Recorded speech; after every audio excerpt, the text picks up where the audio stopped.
In what way does the gospel emphasize the need to have faith? Why were the Pharisees and the doctors annoyed by the actions of Jesus? What can the actions of Jesus teach us? All these questions and more answered during today's episode of Daily Reflections.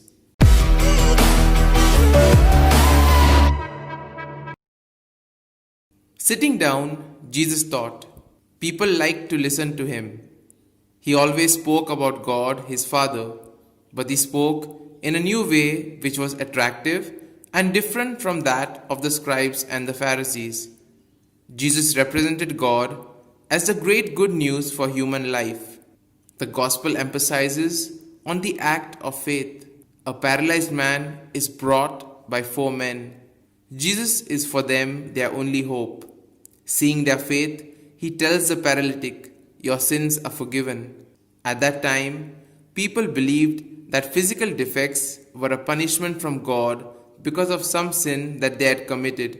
For this reason, the paralytics and many other disabled persons felt that they were rejected and excluded by God. Jesus teaches the contrary. The great faith of the paralytic was a sign that those who helped him were accepted by God. Jesus, in his act of healing, looks at the whole person.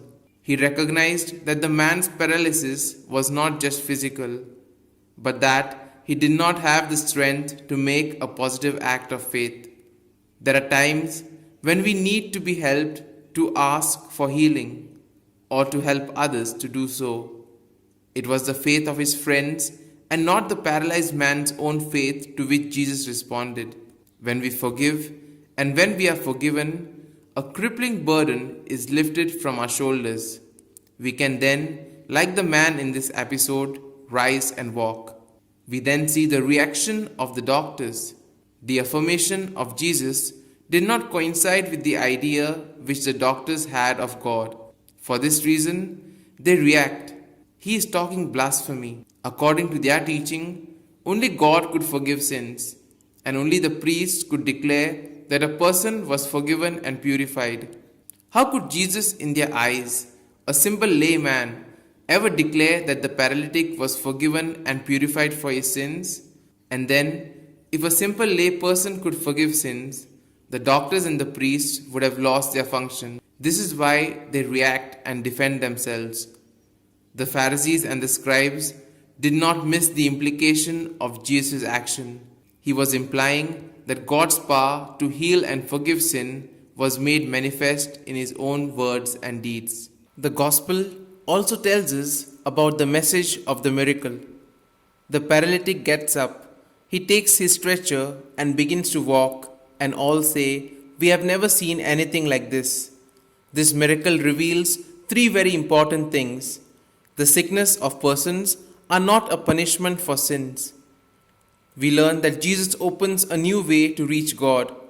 What the system called impurity was no more an obstacle for persons to get closer to God. And thirdly, the face of God revealed through the attitude of Jesus was different from the severe face of God revealed by the attitude of the doctors. And thus, through a miracle, he taught that the paralysis of the man was not a punishment from God, and he showed that the faith of the poor is a proof that God accepts them in his love. Here are some points for our personal reflection. Is my faith like that of the paralytic man and his friends? What is the image that I have of God in myself and which radiates to others? That of the doctors or that of Jesus?